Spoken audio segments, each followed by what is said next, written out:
The best way to face hard questions is with real answers. The best way to overcome doubt is to face it and to work through it.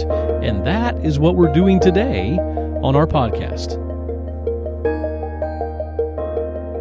Hello and welcome to the BC Messenger Podcast. It's Season 4, Episode 8, March 2026. This is Real Science, Real Bible, Real History, and Real World. Thank you for joining us today. We have a radio ad out for the BC Messenger Podcast, and the ad opens up with this question to Christian audiences on Christian radio stations. Do you worry that your children may lose their faith as they grow up and face many questions and attacks on the truth of the Bible?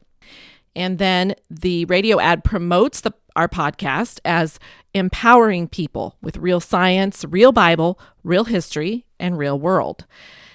So today we're going to demonstrate both parts of that radio ad. Of course, the ad is speaking to the truth of what we believe we have to offer here and what the purpose is behind this podcast. So first we're going to talk about, yes, there is good reason to be concerned about the messages that can be pumped into the heads of young people or any Bible-believing Christian. And then we're going to talk about, yes, our podcast here will empower you and has been empowering you all the way along to be able to work through the kinds of questions and attacks that are coming at us from scoffers in our world today. We start our podcast off today with a quote of note. We don't normally do that, but today we have a quote of note that goes right with that from a gentleman by the name of Toby England. He's a fellow we follow a little bit. And great quote, he says, "Our strongest faith is not in the opposite direction of our doubt." In other words, we don't run away from it, our doubt. It's on the other side of our doubt. We work through it. We really appreciated this video short that he put up where he was talking about raising anti-fragile kids that become stronger through opposition and through questions and working through things. And then he closed with that quote, "Our strongest faith is not in the opposite direction of our doubt. It's on the other side of our doubt." And that's true if you hold the truth. And that's what we are saying. Yes, we hold the truth, so we're not running away from doubt. We're getting through it. And that's what we're doing today on our podcast. Jennifer, the internet has opened up a whole new world of information. We've said that on this podcast many, many times because it's the truth. That's where we are. It used to be that you only had access to a limited amount of information. 100 years ago, for example, you could read whatever publications you had access to, some books. That was about it. Or you were in your circle. If you went to church with your family, you went to church. You heard what the Sunday school teacher taught you. You went to your little circle of meetings that happened, and maybe a few churches in your community got together and had meetings. We used to take our teenagers to a youth rally every month, and they would hear preaching and that kind of thing. But very rarely were you approached with doubt. If ever, yes. Yeah. Back, we're talking in generations ago, of course. Some of us still feel that way today. We talked to a gentleman one time about our podcast, and he really appreciated the work going on here. But he said, I don't really struggle with questioning the Bible because everybody I hang out with believes it. Right? I mean, Right, hey, we exactly. understand that. Yep. But our kids are coming up in a world where it's very, very easy to come into contact with people who, in fact, do not believe it and who are going to make you feel like you're the world's biggest idiot for believing it. So before we get there, we better give a little rundown of content for today's episode. This is episode 44 of the BC Messenger. Wow. 44 episodes empowering our audience and us as the hosts here with all of the research work that's been done here. Our featured topic today is called "Nothing Fails Like Bible History?" ? Challenging the YouTuber Holy Koolaid. More on that in just a moment. Helen's view today is going to be somewhat visually oriented. So if you're able to get to the show notes and look at that, you should. But she's going to be talking through the new labs that are going in for the work of the biblical chronologist, Aardsma Research and Publishing. She's going to be talking through the construction phase and where things are headed with all of that. For over 3.5 years, we've been instructing our audience and those who are listening to us about biblical historicity and biblical chronology. We've been looking at this from many different angles. Today, we want to give an illustration of just how effective all of this knowledge is in the real world, how it really works. So instead of just explaining what we have, information, the biblical chronologist, Dr. Aardsma, has been compiling research work and documenting all this information in relation to the historicity of the Bible for decades. And then we've been presenting it, as you said, for over 3 years now. And so today we want to illustrate. Okay, let's take an example. We did an episode called How to Keep Your Kids from Saying, I don't believe those Bible stories anymore, and gave some pointers in that episode. You can go back and check that out. But today, we want to show you an example of just what kind of influences are out there that your children, you, people in your church, and your community are facing today, and how the answers we have here truly do bring us through the questions, not just avoid the questions, mock the mockers, but get through the questions with real answers, at least enough answers to give us a solid foundation to build upon. Right. We don't want to build a house on the sand that is going to be knocked down with any little bit of questioning. We want a solid foundation in the real world of facts and data and information that when the winds of adversity and questions and scoffers come, which they surely will in our day and time, then that foundation stands strong. So today we are paying a visit to the work of a scoffer who is out there on YouTube today. Yes, it's a YouTube channel. This particular channel is called Holy Koolaid. Holy Koolaid. Now, some of you will understand immediately what that means. Others may not quite get that. And we will be giving an explanation in just a minute about what that is all about.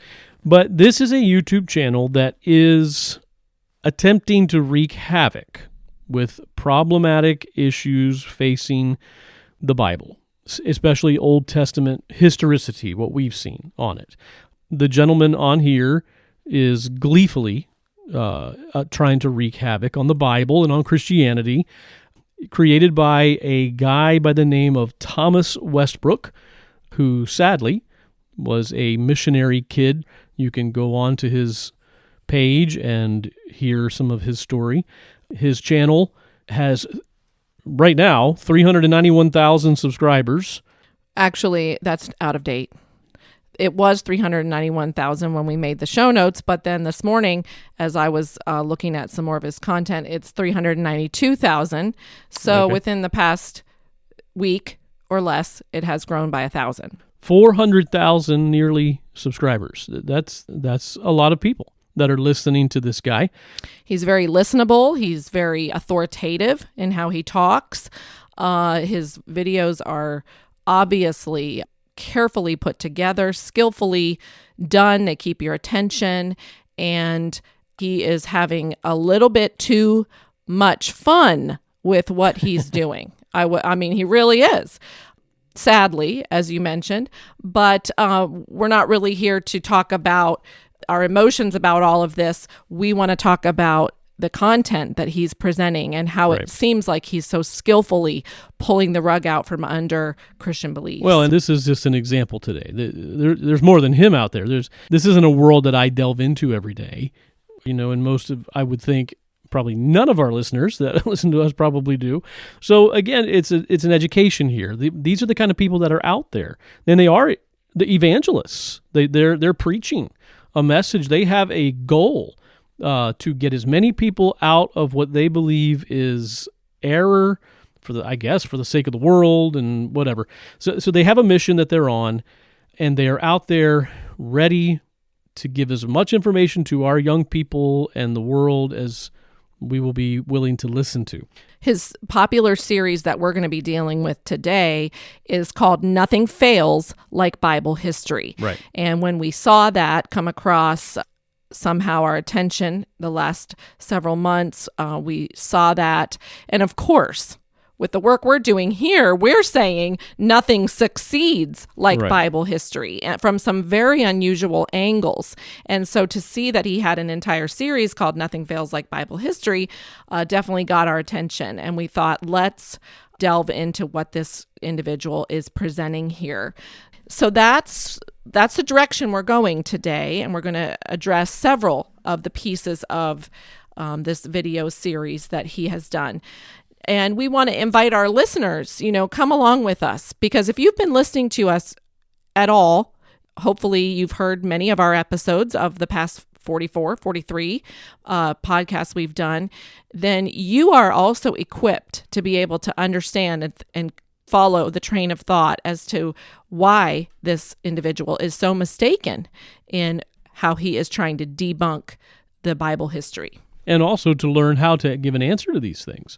That when you really do have real answers, not just theological answers, and this is what we talk about all the time. We're not just showing theological apologetics here. We have data. This guy, what's his name again? Thomas Westbrook, he asked some really good questions. He has some excellent points. Yeah. Listen, Westbrook, if you're listening to this podcast, we want to compliment you on how well you can state some of the problems that biblical historicity has faced. But we've got some answers, and we've got some really good answers here that anyone who wants to criticize and mock what the Bible's saying needs to answer these questions that we're going to present. At one point on one of Westbrook's videos, he says, this person is an expert in mental gymnastics. I mean, Christian apologetics. Okay. On Real Science, Real Bible, Real History, Real World, there are no mental gymnastics. Right. This is a data-rich apologetic for the Christian faith. So travel along with us today as we talk through what we're dealing with on this YouTube channel, Holy Koolaid. Nothing fails like Bible history. No, in the end, nothing succeeds like Bible history. So let's get into it today. The byline for Holy Koolaid, and we need to explain that reference there, is dare to be curious, but don't drink the Kool-Aid. And Westbrook usually quotes that on every single one of his videos. What does that mean, don't drink the Kool-Aid? Drinking the Kool-Aid signifies blind obedience to a leader or a cult. It was Jim Jones, who was a cult leader back in the 1970s, the late 1970s. 918 people died under the leadership of Jim Jones at the People's Temple compound. They did this by drinking a Kool-Aid flavored drink that was laced with poison and following this guy to their death. So you can see what this means, drinking the Kool-Aid, right, and why he calls his show this. It's become an idiom in the English language today. Now, I want to backtrack because I said I wanted to compliment Thomas Westbrook. But you know what? I do want to give a warning to our audience. This is not a family-friendly channel in any way. He's very crude, very vulgar at times in things that he says, to make it very clear that he doesn't hold anything to be sacred when it comes to the Bible or God. He's an atheist, a self-proclaimed atheist. So he is happy to mock and be just very disrespectful to what many Christians view as sacred. And to get a laugh, right? Yeah, yes. And our main concern today is, like we said earlier, to deal with the content of what he has been presenting on this series. And he does seem to really hone in on the Old Testament historicity and the problems there. The majority of his Nothing Fails Like Bible History series is Exodus and conquest related. So we are perfectly poised to be able to address this here today. All right, the way we're going to go about this is by just giving 3 points that we're going to touch on, that his videos touch on. The first one being chronology. We're going to talk about major historicity problems that he points out within the Old Testament and how that can be answered. Then we're going to point out miracles in our second point and his mocking of the miraculous, at least that we perceive as miraculous in the Old Testament, and show that. And then our third point will be quantification, and we'll explain that in a little bit, what we mean by quantification. But let's get into the first one here, chronology. So the truth of the matter is that for quite a long time, there have been major historicity problems with the ancient Old Testament and with secular history. This is well known, and all mainstream scholars today do not give credit to events like Noah's flood and the Exodus and the wilderness wanderings and the conquest of Canaan. We have said that many, many times, and that is where we begin here. That's why we're doing what we're doing. We have said very often that when you get to the time of David and Samuel and on forward, we don't have as much of a problem. I mean, we're still in ancient history. There's still questions to be answered, but we have good documentation for the most part. But when you get to that point and behind, Samuel on backward, we have major problems. And anyone who would deny that today has just simply got their head buried in the sand, or they don't know the truth. Right. And the work of the biblical chronologist has been able to resolve in a sweeping way. Right. And that's important. These chronological problems. So, but let's look at the case that Westbrook wants to lay out, because he does do a marvelous job of it, and really is just going to town with the fact that all the experts say there is no sign of any evidence for any exodus, any wilderness wanderings, anybody in Canaan conquering cities and burning them, all of that kind of thing.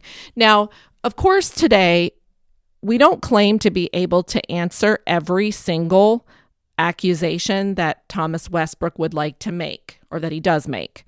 No one over here is saying that we can go through all of his videos point by point by point and answer every single thing. But we start with the big picture. And once we have a solid case there, we can move down more into specifics. Westbrook likes to mix in big picture questions with much more specific questions, like where's the evidence for a historical Joshua? Okay. Now that is a much more narrow, specific question. Where's the evidence for destruction of Jericho as the Bible describes? There's a big picture question. So those are the ones that we want to hone in on based on the work here, where we can gain confidence in the biblical narrative as it's given to us as history. Right. It is history. Well, and that point makes me, again, want to mention this, that is important to remember, that the Bible has different books, and you have to understand how to read your Bible properly. There are books in our Bible that are poetry. They're not to be read as history. There are books in our Bible that are to be read as history. They are talking about real people with real places. That is what their point is to show the history of what took place in that time and in those places. And so, yes, when we get to books like Joshua, Genesis, these books are historical documents. We're going to go ahead and play some sound bites for you of Westbrook's videos today. He frequently does that of other people, their sound clips and their video clips on his channel. And we're going to do that so you can get a feel for his energy, his personality, and how convincing he sounds in what he's presenting. But first of all, we're going to play a couple clips that we 100% agree with, and good job explaining these things. So listen in. If you assume that the biblical narrative is true, then first you have to realize that this is all one connected story. We need to remember that this is one story, from the Exodus from Egypt to the conquest of Canaan. the beginning and the end. You cannot separate them. If the biblical story of the Exodus and conquest of Canaan is historical, then not only does all the archaeological evidence at these locations and the surrounding regions need to fit the biblical account, but the dates have to line up relative to each other and also fit the biblical timeline. For example, if the Bible says that the Israelites under Joshua conquered all of Canaan after leaving Egypt, then even if you find evidence of Semitic people leaving Egypt and you find evidence for all of the cities and their destruction, if they were destroyed before the Exodus, then you don't have a consistent narrative. Or if the cities were destroyed hundreds of years apart from each other, then the story falls apart. Yes, 100%. Chronology is of utmost importance when we're understanding archaeology properly, when we're understanding biblical history properly. We agree with that. And the voice that you heard speaking there on that video was William Deaver, who is an expert in this field, and Westbrook relies on the work of people like William Deaver very heavily in these videos that he creates. Next clip. So when a creationist organization finds bits of evidence that seem to fit their biblical beliefs, but they don't tell you when it dates to, be cautious because there is bias at play. And again, yes, we agree with what he is saying here. We have said this many, many times. You have to know not only where an event took place, but you have to know when that event took place, or you could be talking about anything, making anything look like you want it to look because you don't have the chronology. We do not endorse running around and saying, "Ooh, I found something over here that reminds me of something that I read in the Bible. It must be correlated. Look at this, amazing 12 pillars, just like Joseph had 12 sons," etc. And there are many groups who do that very kind of thing. And so Westbrook has a point in pointing that out. Let's talk about concrete anchor points like dates in history. We found a multicolored coat in this tomb. So this got to be Joseph, right?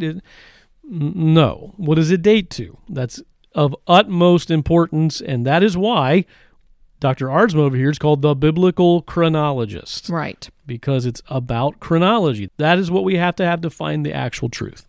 Okay, let's listen to Westbrook start to lay out the historicity problems. We're going to listen to him on his first video at the timestamp 138, talking about Israel in the wilderness. No matter which way they went, the entire trek from Egypt to the land of Canaan yields absolutely no sign of a massive Jewish immigration where hundreds of thousands of them died over the course of 40 years. We would expect to find something, anything.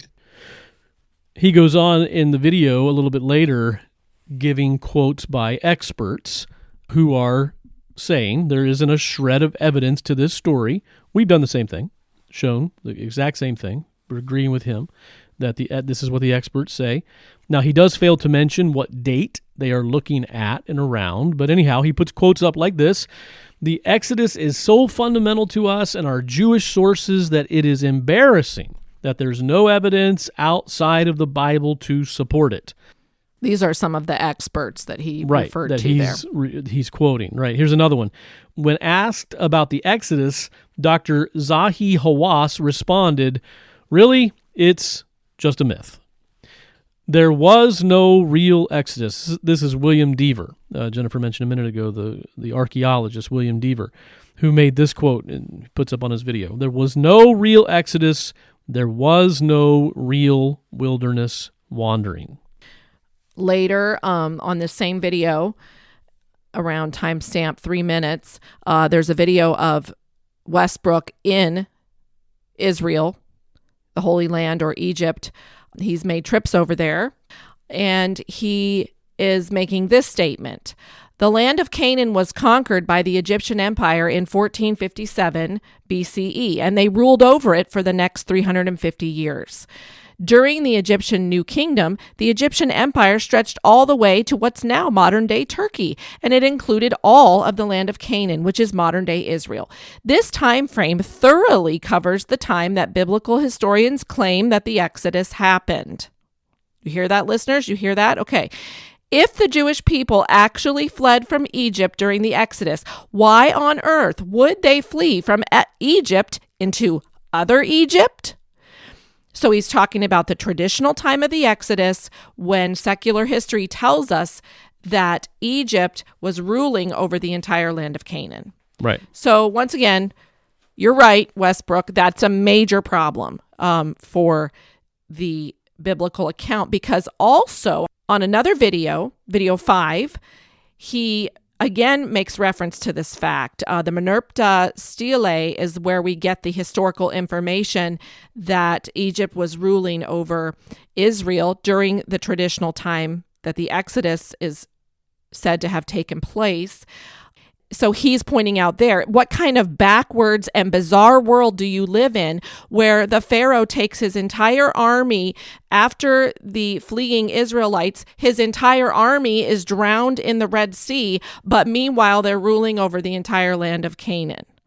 So he's pointing out these major problems.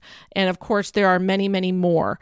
On the video 10, which is a lot about Joshua and the conquest of Canaan, he says, let's check the biblical timeline against the archaeology. And he quotes Deaver again about all the cities that were supposed to have been burned and conquered and invaded by the Israelites as they came into the promised land. And now this next one, let's go ahead and play it, because he gives dates. And that's what we're trying to get to here. We, again, have an answer for all of these problems and that he's very energetically, passionately bringing up, and they are problems. So let's listen to this one.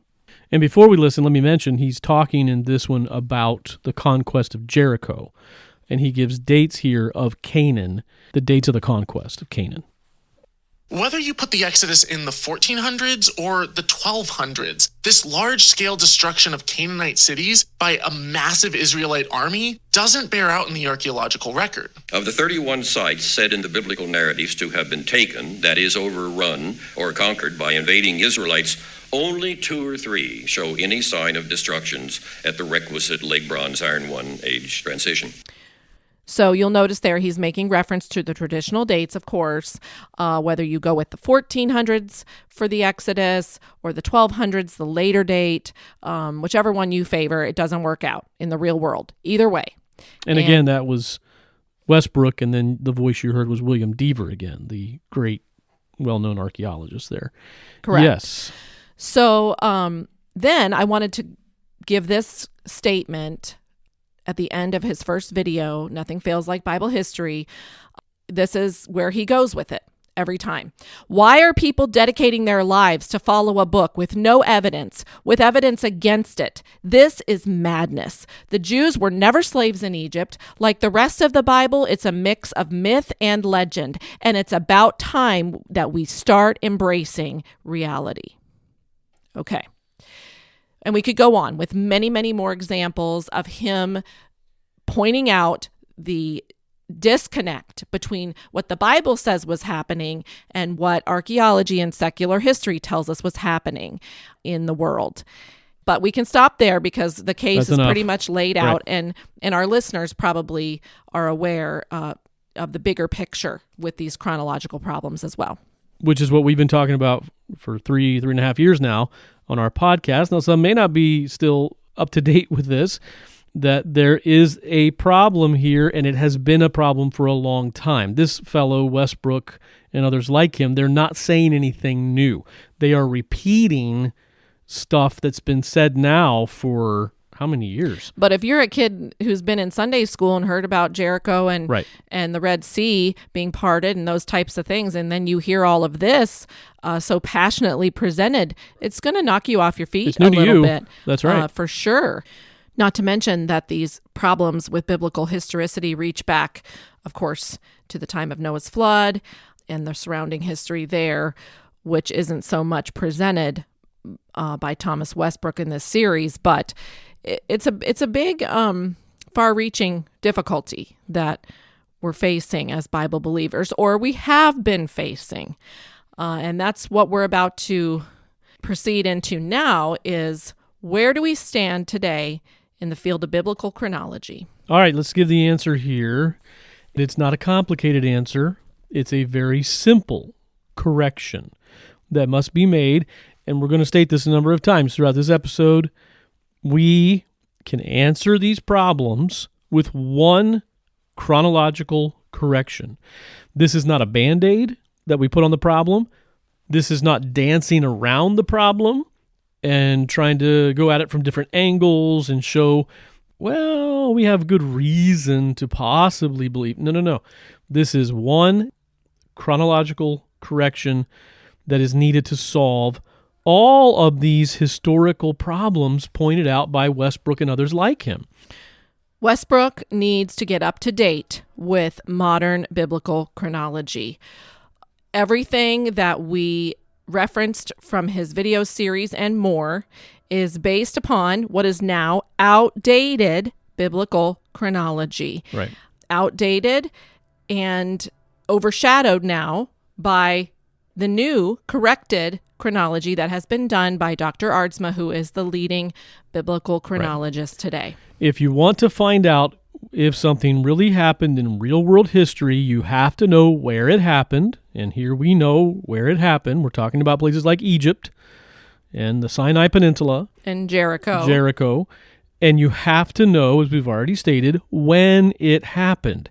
And if you are looking for these events, like the Exodus, like the children of Israel coming out of Egypt into Canaan, where there were actually Canaanites and not Egyptians, as he points out, if you are trying to find these events in the traditional dates, 1400s, 1200s even, earlier than that, you are not going to find it because that's not where it is. And let me expand upon that. If you are looking for millions of Israelites in the wilderness for 40 years, and you're looking for evidence of that, if you're looking for evidence of this mass exodus out of Egypt and Egypt being destroyed, as the Bible says, if you're looking for evidence of the conquest and cities being overtaken and burned, Right. Do not look any more at 1400 BC, 1200 BC. That is not where it is. That's old data. That is never where it has been. No. And all of the content that we just went through from Westbrook's series is based upon incorrect biblical chronology. It's been traditional. It's what everybody still thinks. Right, widely accepted. Right. A lot of it is based on a chronology that was done back in the 1600s. So get up to date with where modern biblical chronology stands and watch these problems fall away one by one. What if we could tell you that if you make one change in the chronological data, all of these problems are resolved? Okay, what is that change? 1 Kings chapter 6, verse 1 is a key number in the scripture that gives a date that everything is hinging on in the Old Testament. 480 years between two key events. In history. The verse right. up.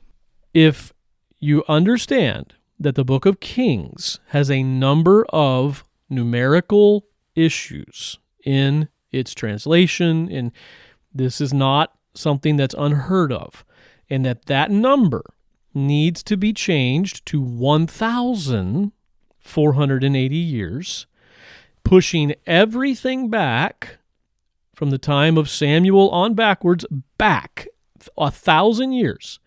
At first glance, that one correction sounds insane. It sounds crazy, but I challenge you, if you're really looking for the truth, you could stop right there and say, nah, I'm not going to believe that. I just throw that out the window. Okay, fine. Then you don't really want the truth. If you really want the truth, search that out. I challenge you, search that out. Thomas Westbrook, whoever else might be listening.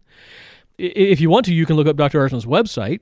You can listen to our podcast because we have been pointing this out for 3.5 years now, how this works. Let me give you an example. One of the things that Thomas Westbrook talks about is the Exodus. I've already pointed out. The Bible talks about the great destruction of Egypt after the children of Israel left it and the plagues and all of that. If you get the date right at the time it was supposed to happen, we have the old kingdom of Egypt being completely and utterly destroyed. To this day, they don't really know what happened, but there you go. Okay, it works. You have all of a sudden this great evidence of some wandering nomads going around the wilderness. Yes, you do. All over the place, there's this pottery. Who is that? Well, you can search that out for yourself. Right at the right date, you do find it. That's just a couple of quick examples. What is the right date? Let's discuss that. Right. The proper date for the Exodus with the 1,000-year correction is 2450 BC. Not 1400 or 1450 or 1200, the early date they call it. 2450 BC. That is based on modern biblical chronology, and it bears itself out many, many times over in the evidence.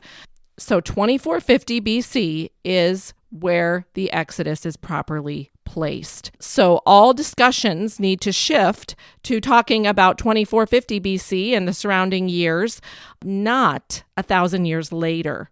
We have well demonstrated that these accounts do not bear out 1,000 years later, and that matter is settled.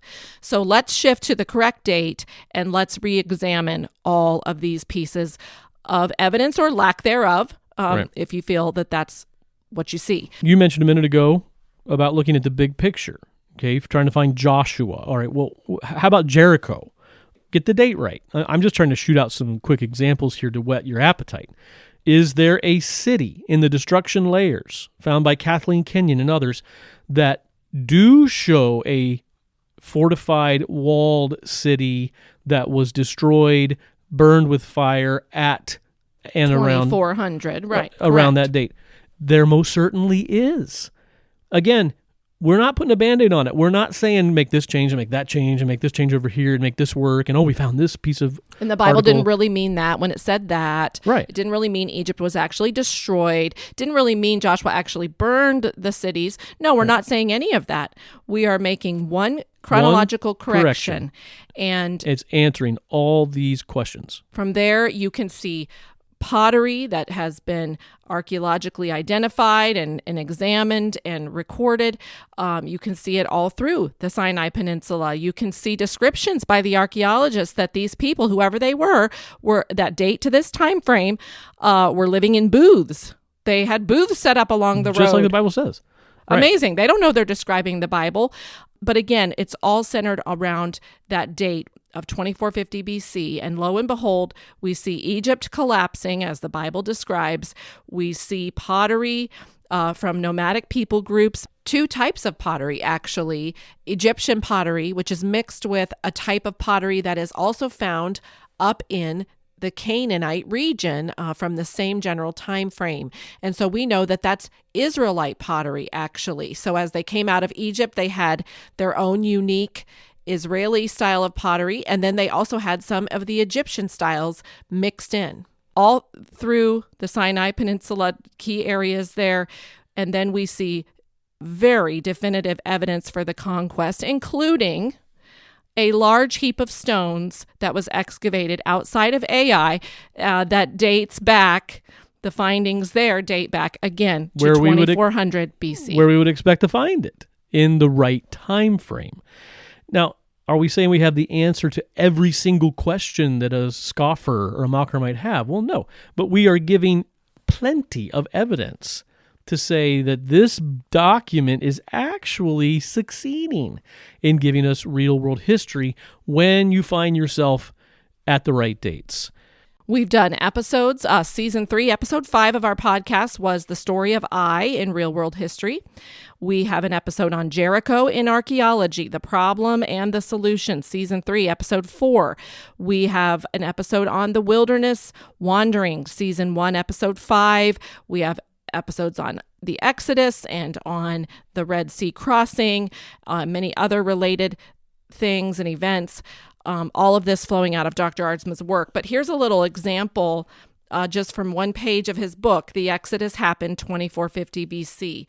While no encampments of the Israelites of the Exodus have ever been found anywhere in the second millennium BC, of course, this is what Westbrook is pointing out, we would expect to find something anything, Okay, yes, you will not find it there, and we do not. Okay, so reading again, despite considerable effort by archaeologists over many decades, when we look in the middle of the 3rd millennium BC, suitable encampments are readily found in the Sinai Desert as expected. Now, again, we don't say, oh, look, here's some encampments. It must be the Exodus. No, we get the date set first, and then we examine the evidence that goes with that date. That's another whole point right there, that now, because we got the date right, people have been trying to map the wanderings of the children of Israel for decades and have never been able to successfully do it. Well, now we can. Because we know the dates, we can find the pottery. Archaeologists for many, many years have been finding pottery throughout the Sinai Peninsula.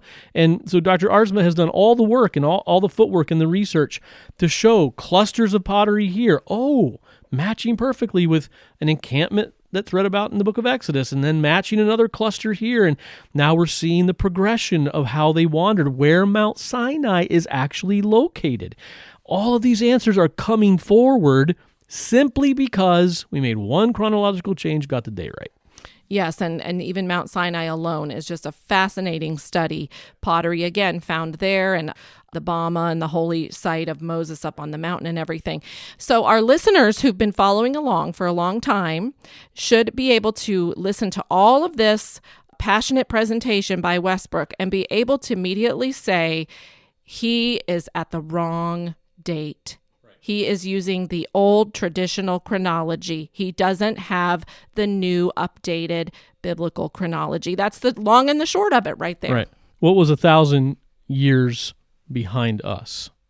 Well, I looked it up, and around 1025, we're living in 2026, the world was dominated by the Byzantine Empire, the Byzantine Emperor Basil II. He died in December of 1025. Okay, what if somebody 2,000 years from now is trying to find Emperor Basil II in 2025? Well, it's ridiculous. You could make the argument very clearly, this guy never existed. It never happened. He was supposed to have lived in 2025. 2025?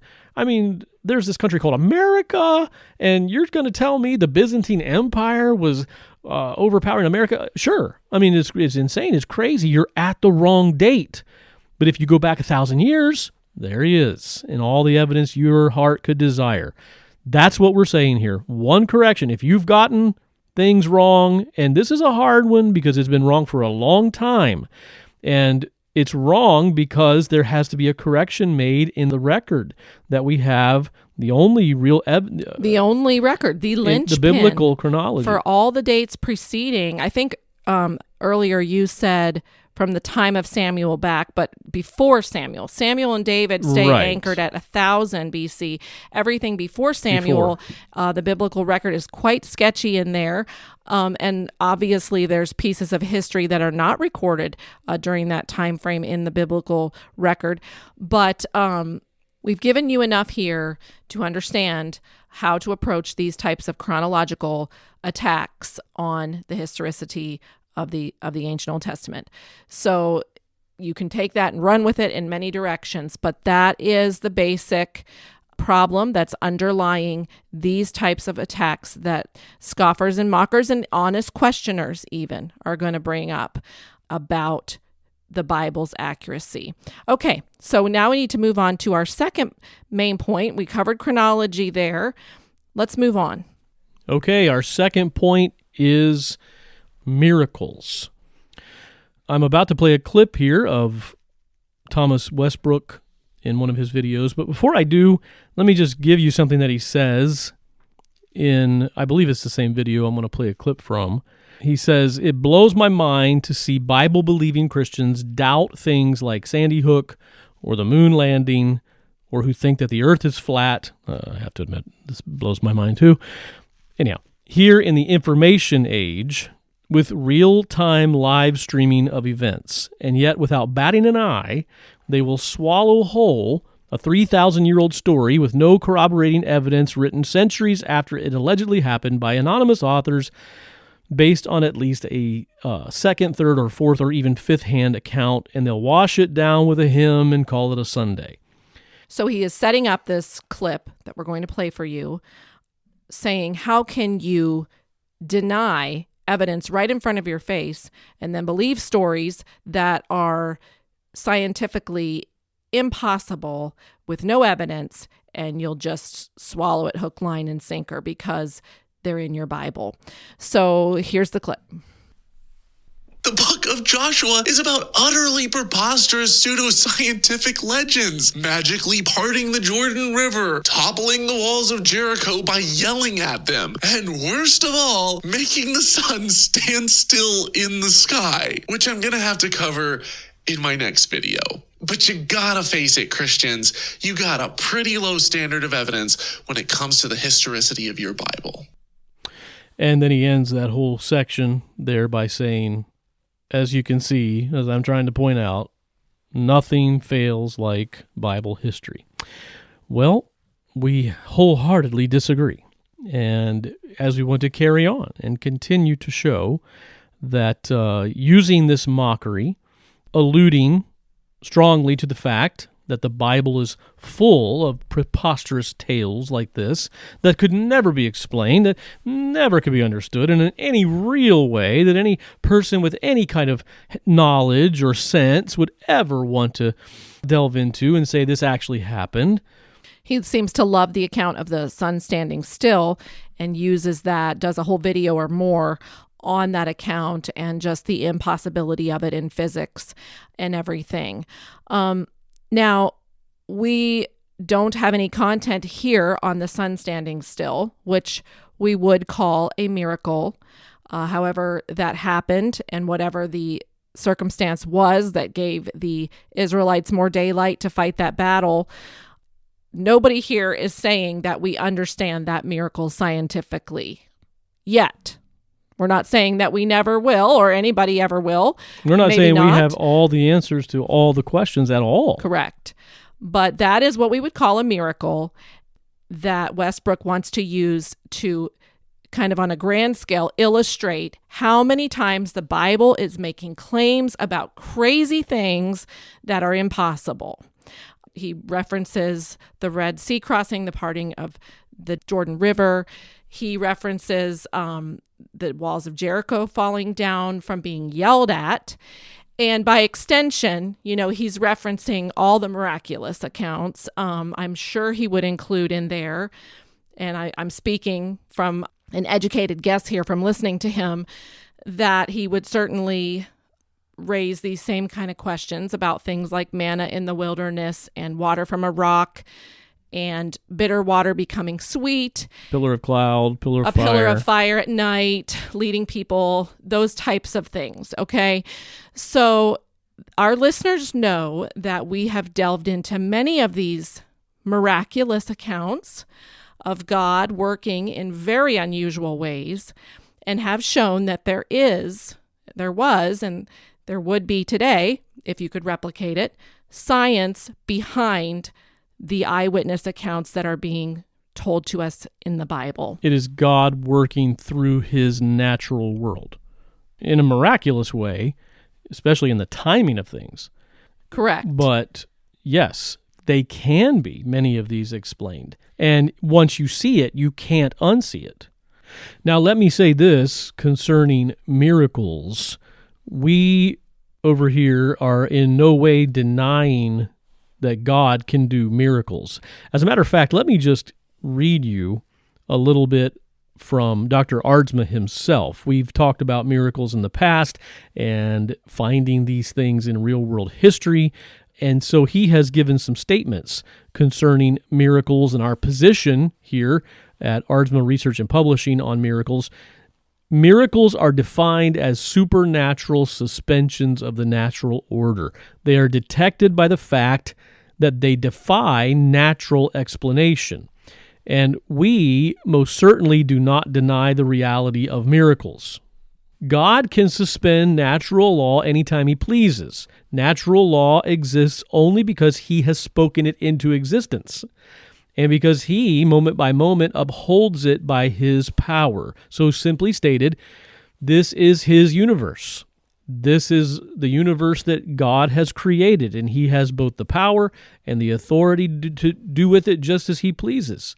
Dr. Arzma states, we do not deny the reality of miracles, but we also do not endorse the erroneous practice of labeling as miracle everything, which may seem hard to understand in the ancient biblical narratives. In one of Dr. Arzma's articles, he put it this way: the natural and the supernatural are both there side by side. To deny either is to miss the truth. The supernatural is there that we might know that God is. The natural is there as a verifiable witness to what he has done. So, we've said this before, God has been gracious to allow some of these events that we read about in the Scripture to have transpired in such a way that we can see how it was done.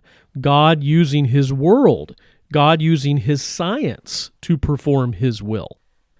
That's so interesting to think about it that way. Most of the time we want to say, well, it was a miracle, because that's what God does. He's beyond our understanding.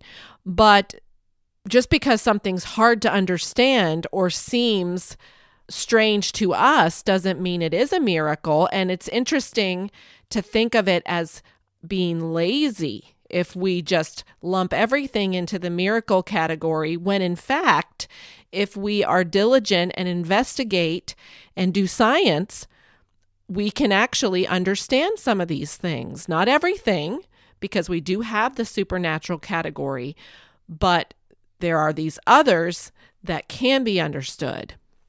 Once you understand the science and understand what was going on, then you forever see the reality of it. Before you understand it, it's easy to mock. So I imagine that if we had Westbrook on our podcast today, we would ask him, what do you think about the account of the manna in the wilderness? He would say, well, first of all, putting words in his mouth, of course, he's welcome to respond to us. First of all, there never were millions of Israelites in the wilderness. And even if there were, they were fed off of a white substance on the ground that appeared every morning. Oh, except not on Sundays, right? Okay. Does that sound like that could ever have a scientific explanation behind it? But lo and behold, it actually does. And we're not going to go into all that today. We have previous episodes that go into that. But we don't have to understand everything. We don't have to explain everything, but we can explain some things. Sure. Because we are not in a cult. We are not just blindly believing everything that's in this holy book. Fire in the sky at night in a pillar, during the day it's a cloud, at night it changes to fire. Whoo, doesn't that sound like a lovely legend? Until you understand the science that was causing that to happen. Let me just mention, again, whetting appetites here if you haven't been listening, both of those that you just mentioned are phenomenon in chemistry and in physics when you actually do have that vast amount of people and their livestock all together in that arid environment. Putting all these things together, actually, guess what does happen? It creates this humidity in the air. It creates this substance that comes up out of the ground. There are very, very real answers as to why these things were transpiring. And again, that's just barely touch on it. And when we come on this podcast, we're putting it in layman's terms. But when you go and look at the original research articles or the books that have been written, you will see it all in the science to your heart's content. There is no guesswork going on, no fanciful thinking about some crazy idea, this or that. No, there's equations, there's data, graphs, there's models. That's right. And so go look at it. But our point here is that although the Bible certainly does describe things that we can't understand and that we would call miracles, we don't have to take it all just on faith, because God graciously allows us to investigate these things and to find out reasons for what God did that definitely were miracles and miraculous provision, but at the same time have a natural explanation. From video 3, where he is talking about all of the scientific impossibilities of the miracle of the sun standing still, he's giving phrases like this. This is an ancient hunk of pseudoscience. This devastates this ancient tale. This entire story is a mess and single-handedly presents a crisis to the Christian faith. If God is not the author of confusion, then he is not the author of your Bible. And all of that based upon this one major, miraculous account. So we wanted to bring up the fact that we have all these episodes and all this work done here just by one researcher, one guy who believes the Bible and who gets the problems figured out to the point where we can begin to answer these kind of questions.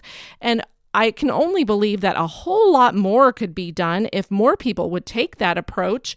We have episodes on the Red Sea crossing, 2 episodes on the manna in the wilderness, 2 episodes on the water from the rock. Water from the rock. How does water come out of a dry rock? Thomas Westbrook, go listen to the podcast, read the article. Looking at the lay of the land at that very place where the Bible says it took place, it's right there in front of us to look at.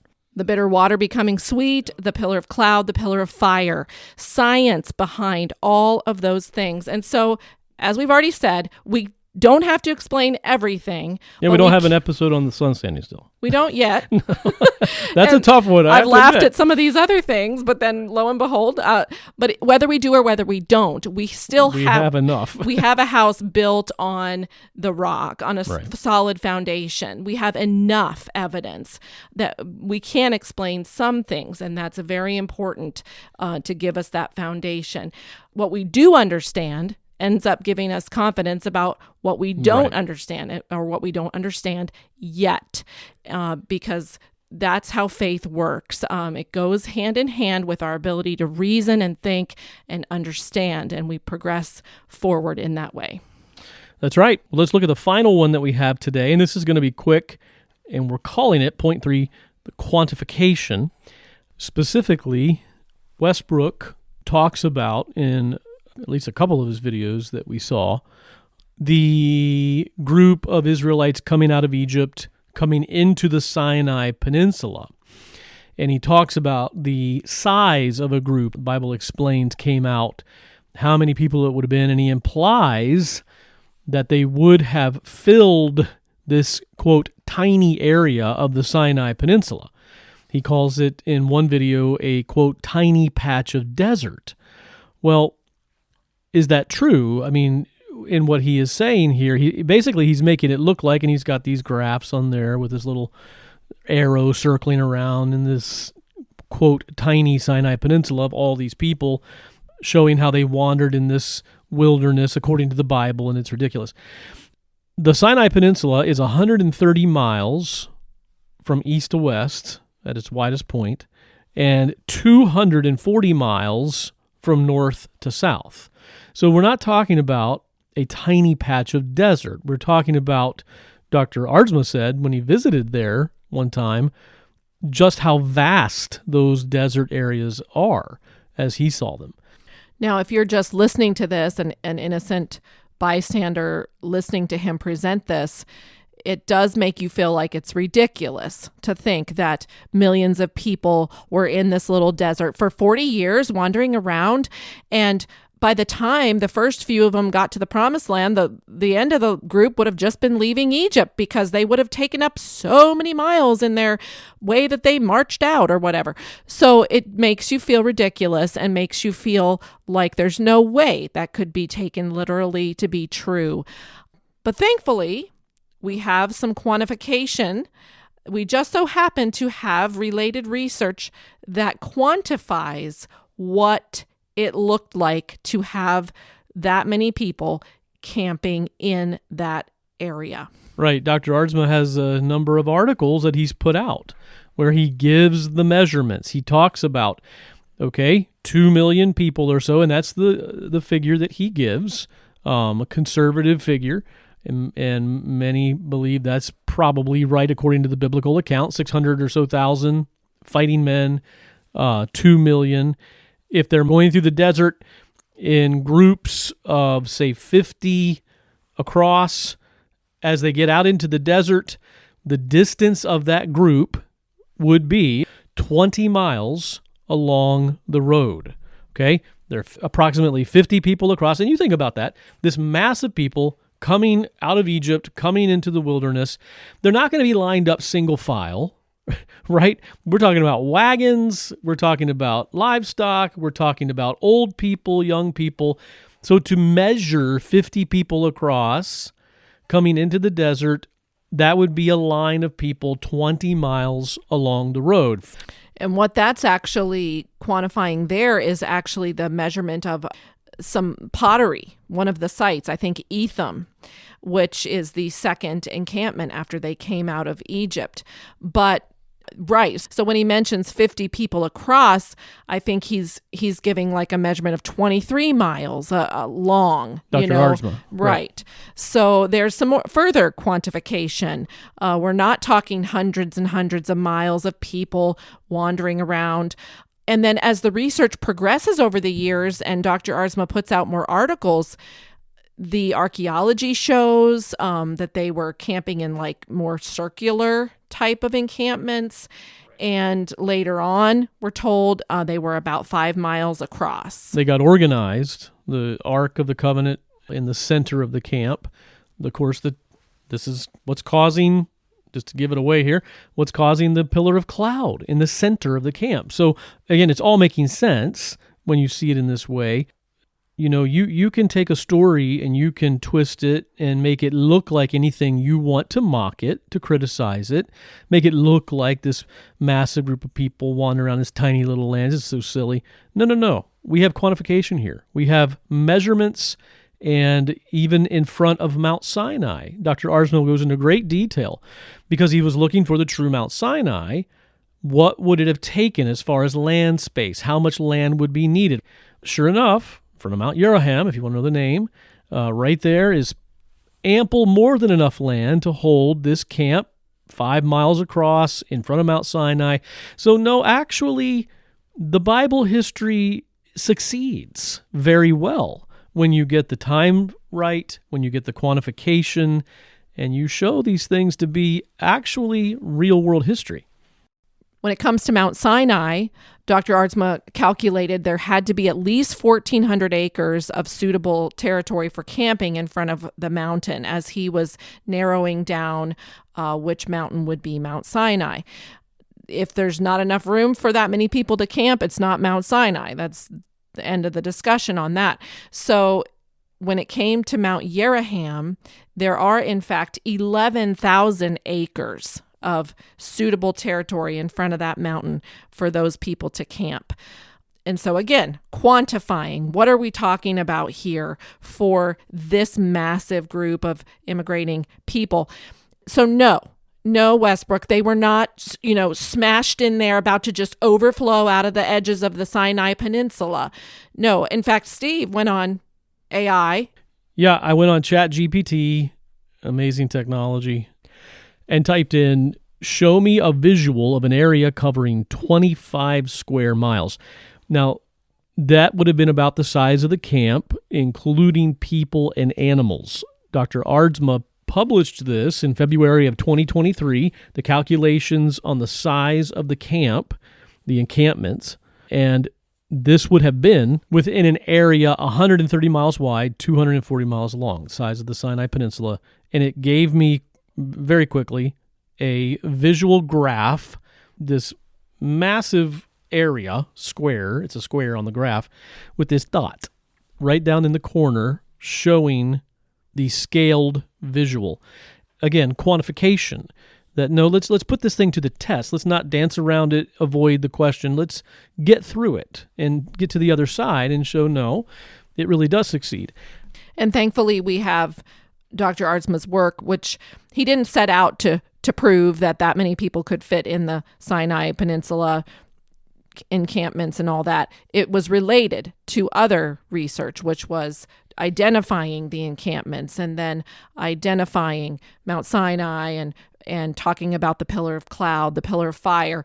And lo and behold, in all of those discussions, we get these real world measurements. We are figuring out what it looked like, how it worked, and we get this quantification, which can nicely settle this that's brought up by a scoffer. How in the world could that even be possible, that many people could fit in that area?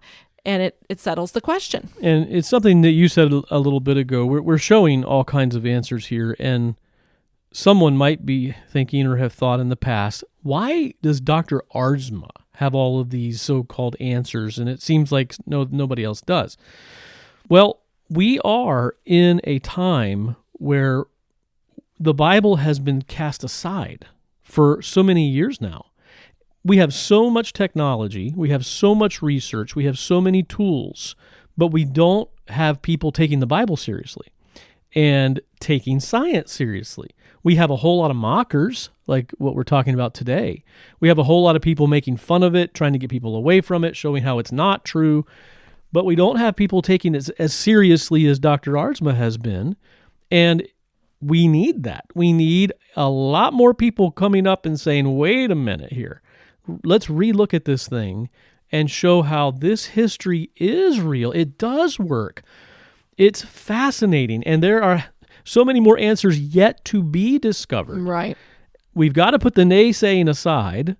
We've got to realize that these scoffers and mockers are absolutely wrong, even though they've been on the offense for a long time now, and they've been making good points, but they're completely wrong because they were not at the right date. And it's all different now, and this word needs to keep spreading. I just see Dr. Arzma as a pioneer in this newly advancing field of Bible science research. And I can only imagine how much more there is to come in building this data-rich apologetic for the Christian faith. Well, in summary, let's play a sound clip. We may put a little commentary in between as we go through it. This is going to be our last one from one of the videos on the Holy Koolaid YouTube channel. This sound clip kind of summarizes so much of these accusations all in one big statement. And let's go ahead and just stop the video and put our corrections in there from everything we've discussed today. And then, of course, there's much more. And let's just see how we can break down these blanket statements that are being made here and show that the work here counters so many of these points. So here we go with the recording with some comments in between.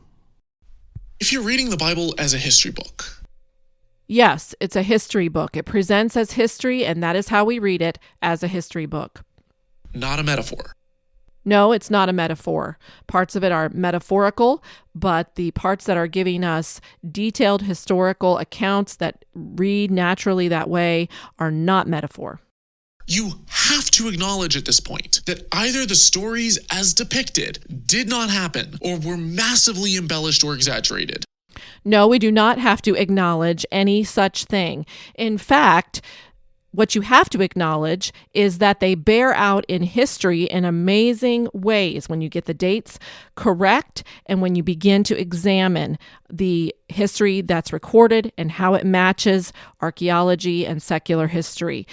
They're not massively embellished or exaggerated. In fact, when we investigate scientifically, we find out that apparently what was put down in the ancient biblical record is exactly what happened. We can investigate that from many different angles.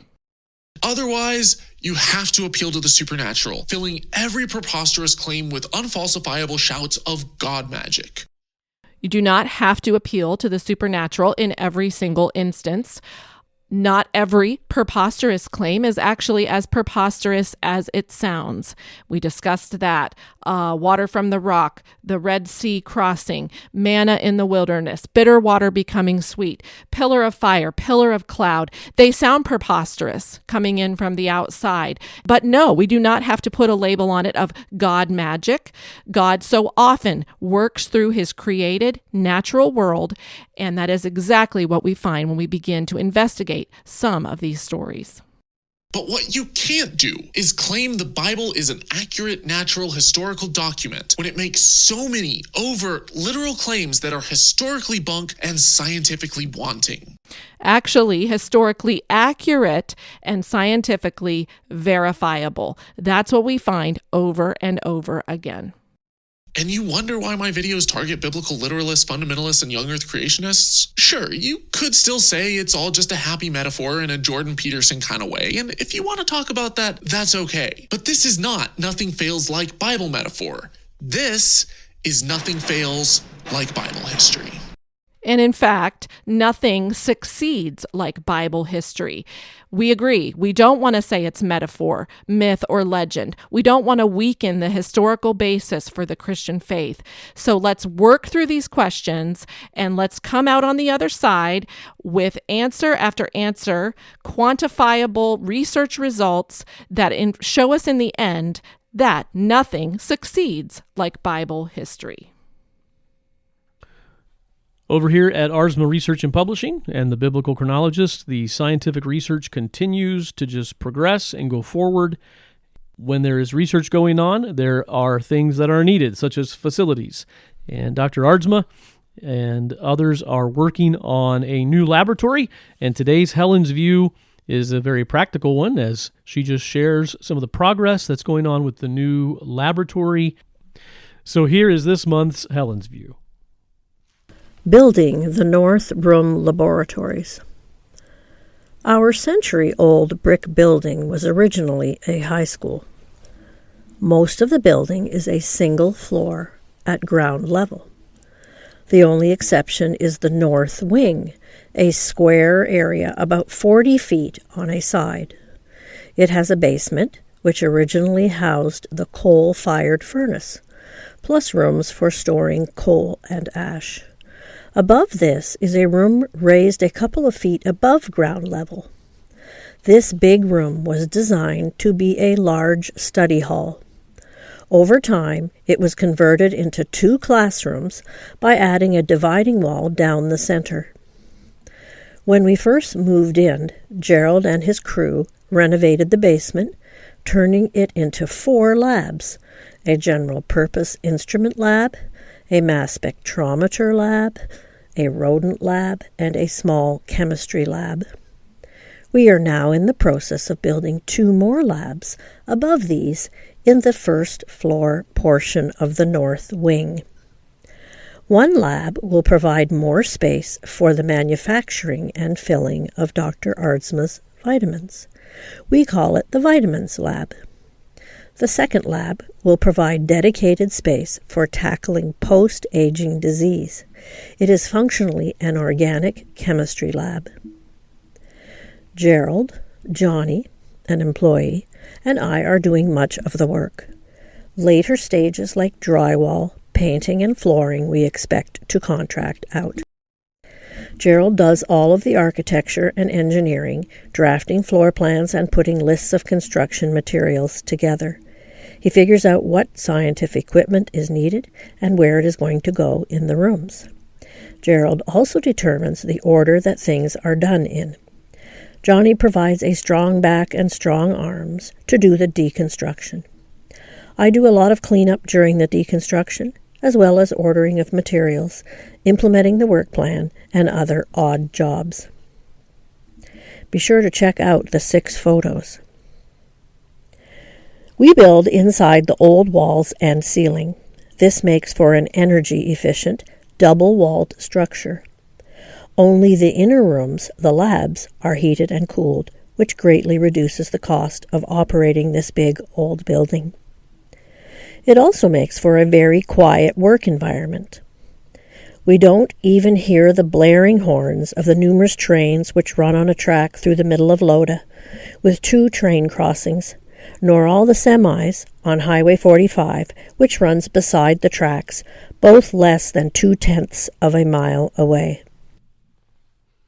Closing out today, we would just ask that if this podcast is a help to you, that you would leave us a comment or a review on a podcast platform, Apple Podcasts or Spotify. You can leave us a star rating or come on our podcast website and leave a comment. It's super easy to do, and it helps us much more than you know as we seek to grow this very important information that goes out every month through this venue. We started out, quote from Toby England, "Our strongest faith is not in the opposite direction of our doubt. It's on the other side of our doubt."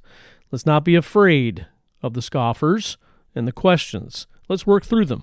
We have the truth in hand. Hope you enjoyed the episode. Again, that it was a help. We will see you next month. This podcast episode may include copyrighted materials used for purposes such as criticism, commentary, or education consistent with fair use under Section 107 of the U.S. Copyright Law. These materials are used without profit to advance public understanding of specific topics.